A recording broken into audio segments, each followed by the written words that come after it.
Halo, assalamualaikum. Jumpa lagi dengan Mana Channel. Di video ini saya mau berbagi tentang bagaimana cara perlakuan setelah kita melakukan foundation pruning ya. Tentunya ketika pohon anggur kita sudah selesai berbuah, sudah selesai kita panen. Di sini saya ada beberapa koleksi lama sih sebenarnya, dan nggak bagus-bagus amat ya, karena saya tanam menyesuaikan lokasi dan kondisi tempat. Di lokasi saya ini terbatas tempatnya, jadi sebagian saya buat sistem teralis seperti ini ya. Ini adalah Basanti yang saya tanam waktu itu tanggal 20 bulan 7 2023. Belum ada setahun sebenarnya sini, karena ini baru bulan 6 ya, Juni. Masih berapa, tanggal berapa nih saya lupa, 23 atau berapa nih, lupa lah. Pokoknya masih bulan Juni, jadi masih sekitar 1 bulan lagi, jadi sekitar 11 bulan ini. Tapi sudah pernah panen sekali, karena panen sekali waktu itu. Dan saya saya buahkan waktu itu di musim hujan, karena ya mau tahu, katanya pohon anggur tanpa naungan kalau dibuahkan di musim hujan itu banyak gagalnya. Sedangkan tempat saya ini dibilang naungan ya, naungan bukan plastik UV ya, tidak tembus pandang, tapi masih mendapat cahaya dari selah-selah sekitar sini. Jadi masih tetap mendapat cahaya meskipun tidak full cahaya mataharinya. Dan alhasil musim hujan kemarin memang berbuah, dan buahnya memang agak kerepotan saya melakukan perawatan di musim hujan ya, karena ini bisa dibilang semi naungan, masih tembus cahaya, dan juga ketika hujan masih terkena apa ya namanya ya, masih kena air hujan lah, cipratan dari tepi-tepi atap ini. Dan alhasil lagi banyak daun dan batang yang rusak karena diserang jamur. Saya kewalahan waktu itu menanganinya, jadi saya biarkan saja. Karena setelah panen rencana memang saya foundation pruning, saya mulai dari awal lagi. Dan ini setelah 2 minggu, sekitar 2 minggu lah, 2 minggu kurang mungkin, saya melakukan foundation pruning dan mulai terubus tunas-tunas baru dari batang sekunder seperti ini ya. Ini Basanti, kemudian ini Gosvi yang saya buat teralis juga menyesuaikan kondisi tempat yang terbatas. Ini kemarin baru saya buat rambatan baru, maksudnya saya buat menggunakan tali ya. Jadi sudah ada beberapa yang sudah tertata ya, meskipun hanya 1, 2, 3, 4, 5, 6, 7, meskipun hanya 7 batang tersier yang saya pelihara di sini. Ini setelah foundation pruning, tentunya sebelum ini saya melakukan penyortiran atau pemilihan dari batang-batang tersier yang akan saya jadikan tempat keluarnya bunga nantinya. Dan ini adalah salah satunya yang belum saya sortir. Ini setelah foundation pruning sekitar 2 minggu, saya akan coba melakukan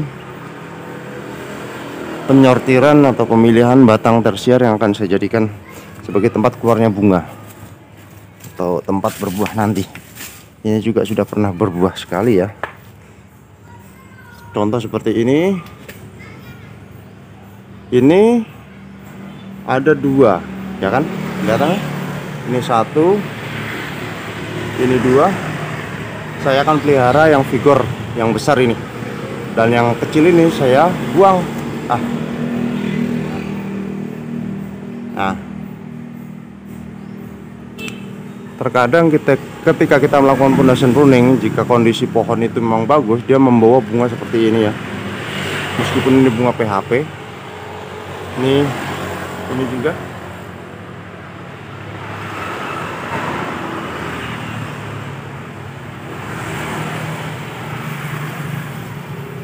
Jadi kondisional, jika mau dipelihara ya silahkan dipelihara, jika dibuang ya tidak apa-apa, dibuang saja. Dan tentunya untuk batang tersier seperti ini, batang tersier maaf, untuk tunas air seperti ini saya hanya menyisakan satu daun saja. Saya akan fokus ke pembesaran batang. Saya potong ujungnya. Kemudian ini juga ada, karena ini dengan ini jaraknya terlalu dekat. Kemudian ini sudah mulai mengeluarkan tunasnya lagi, jadi yang ini saya buang. Iya, seperti ini. Untuk ini keluar banyak sekali nih tunasnya. Saya akan pilih disortir saja. Yang sekiranya pertumbuhannya masih kecil, saya buang. Di belakang sini juga kelihatan ya. Ini ada tunas, ini juga tunas. Saya akan pelihara yang sini. Jadi kesannya dia bersayap ke kanan sini dan ke kiri ini. Nah, selanjutnya juga pohon yang lain. Nah, ini ada kembang bonus, ada bunga, bunga sudah jadi berry malah ini ya. Ini hasil dari bonus pangkas, bukan pangkas pucuk sih bisa dibilang. Waktu itu saya hanya menghentikan pertumbuhan saja, tapi malah terubus. Ini saya hentikan di sini, dia malah terubus bawa bunga. Ini juga mata batnya pecah, kemudian terubus dan bawa bunga. Ini saya pangkas, ini terubus dan bawa bunga, dan ini sudah menjadi berry. Dan untuk yang lain juga sama perlakuannya, yaitu penyortiran. Penyortiran seperti ini yang perlu diketahui adalah bagian mana yang perlu kita pilih. Yang pertama tentunya yang tumbuhnya dekat batang sekunder, karena nutrisi akan lebih banyak terserap atau lebih cepat terserapnya jika tunas itu lebih dekat dari batang sekunder seperti ini. Ini juga ada 3 malah ya, 1, 4 malah ini. Jadi saya akan pilih salah satu saja. Pilihannya antara dekat dengan batang sekunder dan pertumbuhannya yang paling vigor atau yang bagus ya pertumbuhannya ya. Saya akan memilih yang di sini saja,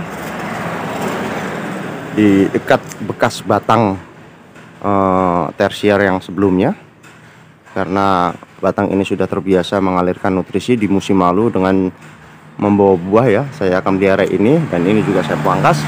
Saya hanya menyisakan 1, yang lain saya buang. Oke, ini juga sama kondisinya, ada 2. Mana nih, nggak kelihatan. Ini ada 2, dibuang 1. Fokus 1 mata tunas, jadi bersayap ke kanan dan ke kiri. Seperti itu seterusnya. Pemilihannya antara dekat dengan batang sekunder atau pertumbuhannya yang paling vigor. Kita tinggal pilih salah satu. Jangan menumbuhkan semuanya, karena jika menumbuhkan semuanya nanti nutrisinya akan terbagi menjadi ya seperti itu ya. Jika cabang makin banyak, juga nutrisi akan tersebar semakin banyak. Jadi pembagiannya itu kadang tidak sama rata. Maka dari itu pilih dengan bijak mana yang mau kita jadikan batang tersier sebagai tempat pembuahan, antara pertumbuhannya yang paling vigor atau yang dekat dengan batang sekunder. Seperti itu. Kedepannya saya akan update lagi perkembangannya untuk melakukan pembesaran batang tersier. Ketika sudah mulai besar, kemudian saya akan melakukan masuk pupuk pembuahan. Pupuk pembuahannya ya biasa sajalah, saya menggunakan pupuk Happy. Kalau tidak ada pupuk Happy ya ini gunakan inilah. Saya menggunakan air lindi yang saya tampung untuk dijadikan bahan pupuk organik, murah meriah, gratis, daripada beli, meskipun hasilnya kurang maksimal tentunya kalau organik ya. Karena ya seperti itulah, ada harga ada rupa, barang gratis kok mau maksimal tuh bagaimana. Tapi enggak apa-apa, yang penting pohon kita sehat dan bisa berbuah. Oke, saya rasa cukup sekian, sampai jumpa di video selanjutnya, semoga bermanfaat. Wassalamualaikum warahmatullahi wabarakatuh.